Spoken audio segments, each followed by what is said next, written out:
I made a video yesterday on how to deal with being at a concealment disadvantage, and that game was featuring Marceau.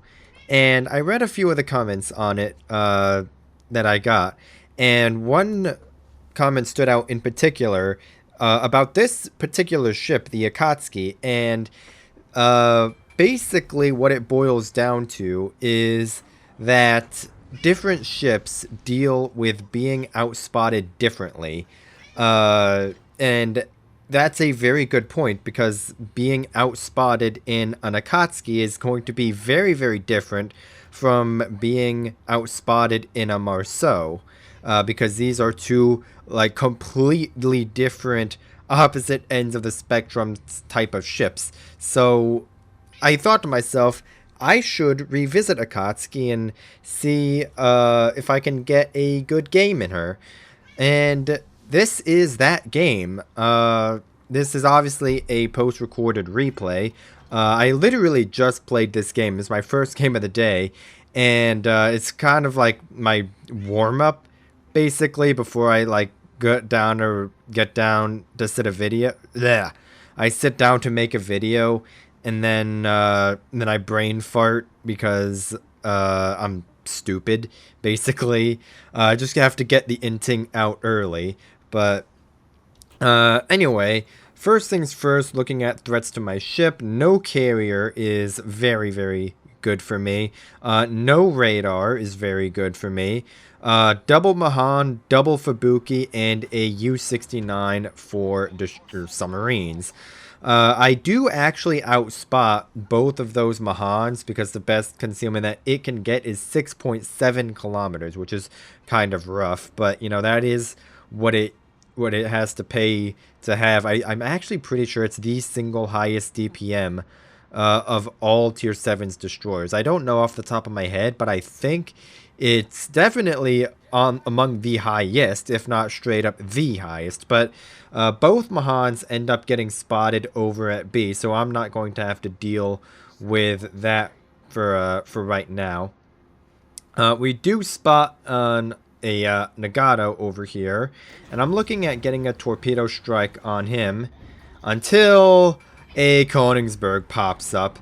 If you were paying attention there, you actually could have seen his shells coming from that island. And I should have seen those, but I didn't because I'm just blind and I wasn't looking for them. But right now, I kind of hesitate to pop my smoke because I'm just figuring that I'm going to be on Königsberg Hydro. But this Königsberg is actually going to turn out. And he's pretty much just going to let me get away. His play would have been to turn in and probably just straight up rush me with his Hydro, although he does run the risk of getting deleted by that Colorado. If he wanted to secure getting me killed, that would have been his best play, but he didn't. So I do manage to somehow get away with that. And I ended up even trading positively in the exchange because I got a couple of Citadel hits on his broadside at point blank range. But armor piercing in destroyers is a bit of a niche thing. You're very rarely going to be firing armor piercing, if I'm being honest. It's really only against broadside targets at point blank range. This is a general rule, by the way. This is not like set in stone because certain ships will favor armor piercing more than others. Like the Germans and the British will favor their armor piercing a lot more than the Americans, for example. But this Königsberg being a tier 5 cruiser, super thinly armored, a very exposed citadel. He is very easy for me to wreck with my armor piercing, especially at that distance when he's broadside like he was. So I do manage to get some Citadel hits on him. But all of that is obviously a bit variable, because if that Königsberg was a York, for example, I pretty much would not have been able to do that. It's a very circumstantial thing, but I'll make another video explaining like really the kind of the nitty-gritties of armor piercing another time. For right now, what I'm looking at is I want to torpedo one or both of these battleships. This KGV, I was expecting him to turn out, but he ends up turning in towards the island, and he's probably going to, at the point when I was playing, I was expecting that he's basically just kind of going to round that corner like that. And I could try and put some torpedoes out to cut that off, but that is a bit of a dicey target right there because I'm really not able to effectively gauge or predict him. He could just sit behind that island for hours, or he could just full send it when I'm expecting him to kind of like take it cautiously and take it slowly. I could try and blind torp the KGV, but I decide to go for the Nagato just because it's a more solid target. Fubuki torpedoes go by there, and we're already down 3 ships, which is suboptimal, to say the least. The torpedoes on the Nagato are looking pretty good. He ended up sailing pretty much in a perfectly straight line, which I honestly wasn't even expecting. I was really expecting him to try and slow down and turn in, hence why I launched some of those torpedoes behind, or actually most of them were launched behind if you were paying attention to how I launched them. But either way, he's dead, I'm not, so we're good. KGV is kiting away, and then I'm pushing in here to see, and I end up getting spotted by the Fubuki, so I'm just going to smoke up here. The Devonshire, well, he died because he was low health for one thing, but I do not want to be spotted in front of a KGV, who can arc that island, by the way. I'm just going to smoke up here because I don't want to trade health. I've already lost about half my health anyway, so I don't want to trade any more, even against a tier 6 destroyer who has one less turret than I do. I don't want to give up any more health than I need to, because I'm going to need as much health as I can get to help me win this game. Double Mahan are still in B, and they just killed our other Mahan. So I am down to being our last destroyer against all 4 enemy destroyers, which is not the position you want to be in, especially in a ship with a 6.4 kilometer detection. And there goes our Omaha. Our team are dropping like flies here, which is not ideal. And my smoke is on cooldown, which is also not ideal. The really nice thing that's going to be actually really going to be coming in a big way here is Akatsuki torpedo reload is extremely fast. You see right here, this is factoring an adrenaline rush though, so keep that in mind. But 62-second torpedo reload, that is very, very strong. Both of these Mahans are pretty low, which is very helpful here. So I am going to just try and get both of these Mahan kills, because they're not paying attention to me. All of their guns are facing the wrong way, and this island right here is blocking the line of fire from these ships over here. We do manage to kill both of those destroyers, which is very helpful. I do outspot them, but they will absolutely dumpster me in a straight up gunfight. So getting them off the board is really helpful. And with both of those destroyer kills, I am now free to step into B here. We do almost kill this West Virginia 44. If I aimed one of those sets a little bit further ahead or behind, I would have dev struck that West Virginia. But that West Virginia does live to fight another day, which is lucky for him, but I would have obviously preferred that he would have died there. So I'm just going to launch another set accounting for this West Virginia wanting to push forward into the cap and also away from the submarine, who is now stepping into D.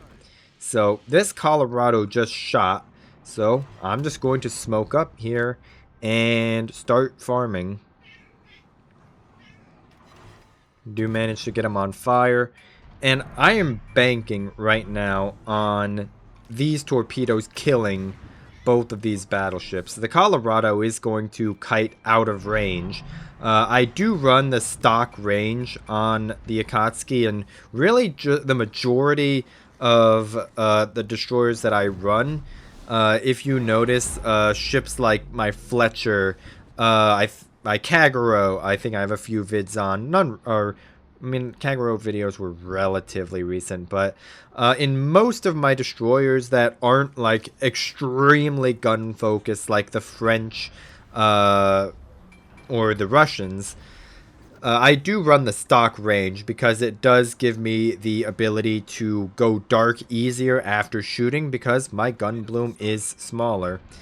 Fubuki torpedoes go by here, and something that I didn't mention because I was too busy running my mouth about bullshit was when I was shooting at this Colorado, even though I was getting resets on the Colorado, the progress reset on C has been less than ideal. I've not been getting a lot of reset progress on that Colorado, so that was telling me that the Fubuki is in C, or was in C when it was being capped.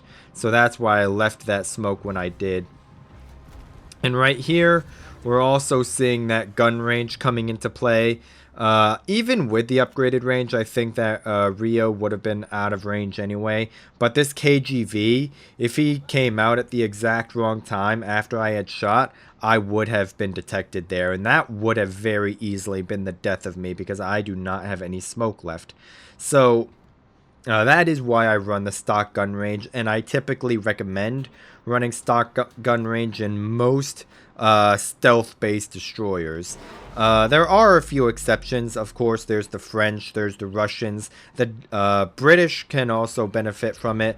But for ships like the Akatsuki, Kagero, Japanese torpedo destroyers in general, the Americans, stealth-based torpedo destroyers, I recommend running stock range on. And even in some cases, even the even ships or more hybrid or gun focused ships can run shorter range as well. It is like a bit situational, but that I'm just going to make an entirely different video on that subject another time because I couldn't go on for that for a while.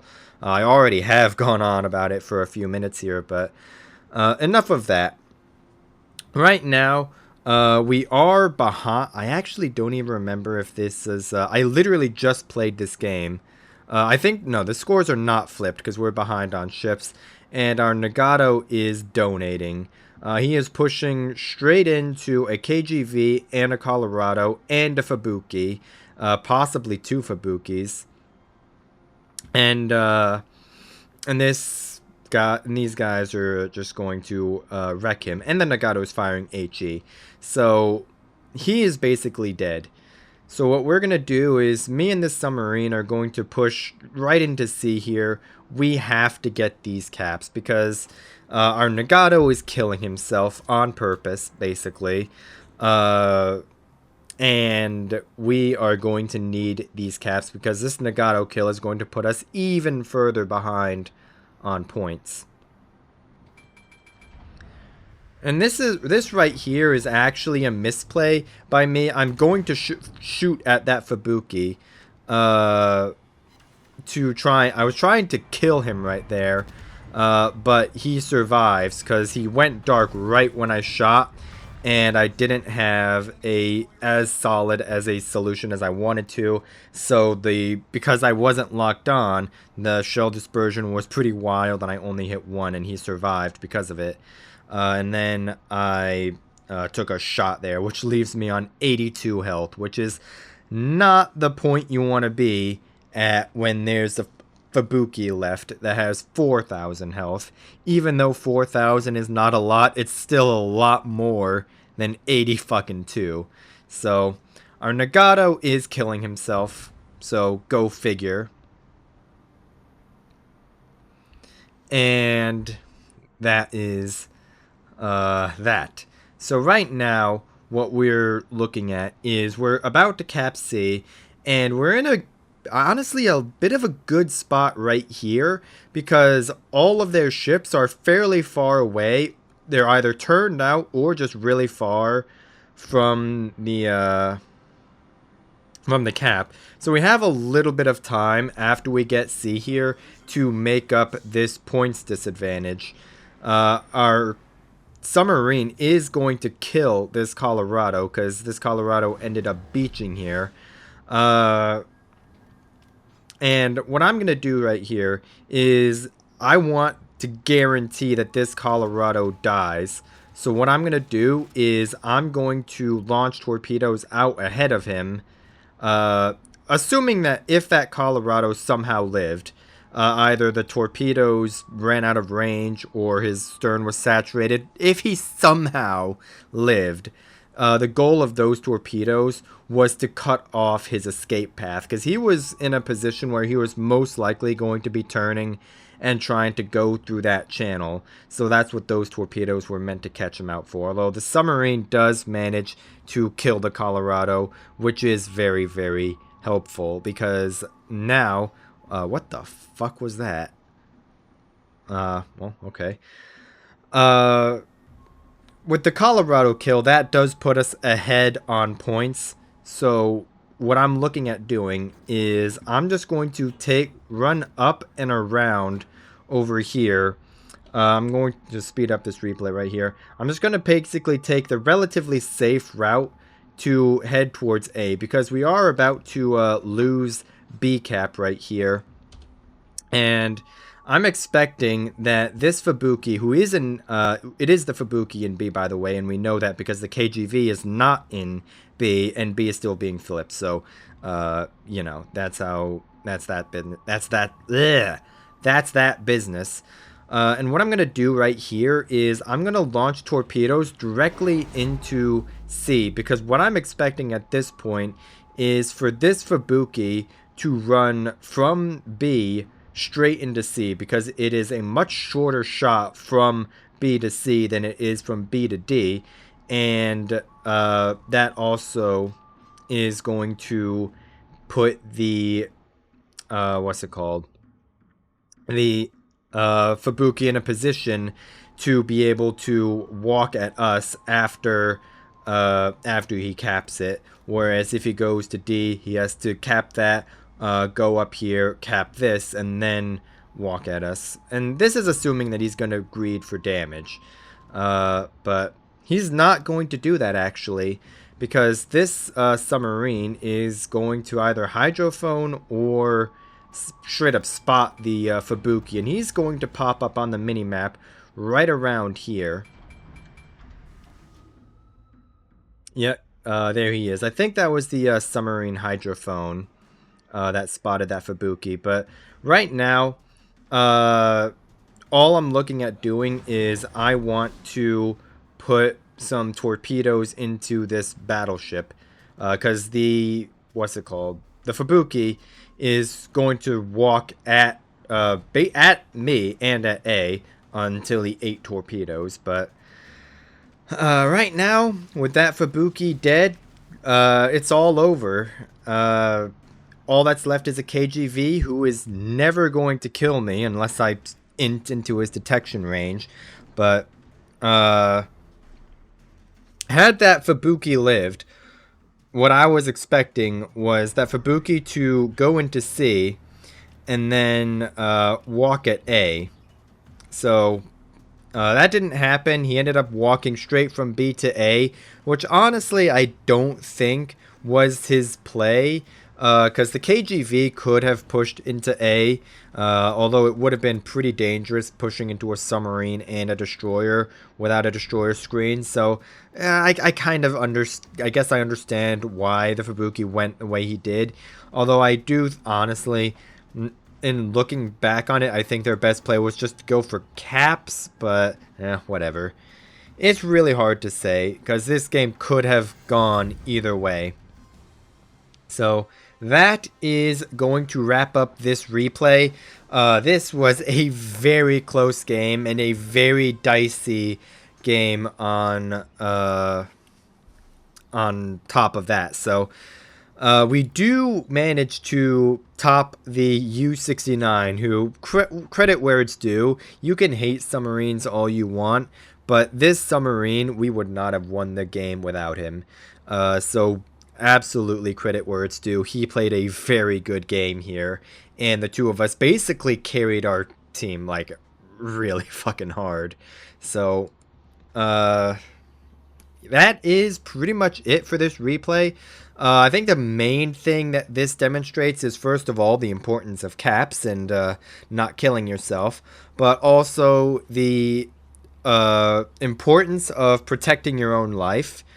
Staying alive at all costs is demonstrated here, and really, it's just not really the exact same thing as abusing islands to pick isolated fights as I was with the Marceau, because this is a different ship from the Marceau. It doesn't really pick its fights the same way when it's at a disadvantage.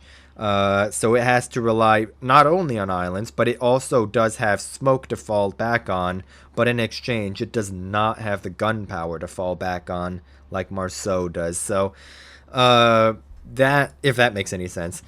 Although I think that is pretty much going to wrap up this replay. This was a very close game that came down to the wire, and I had a lot of fun when I was playing this. I literally just played this game, and I was like, damn, I need to make a video on this thing. So here we are. But that is going to be it for today. Tomorrow is Wednesday, so I will not see you tomorrow, but I will see you on Thursday back here on YouTube. Check my community post, by the way. I'm going to be streaming on Fridays and Saturdays. Those are my stream days. 7 p.m. Eastern Standard Time, or 8, somewhere around there. We'll see. But I will see you on Thursday.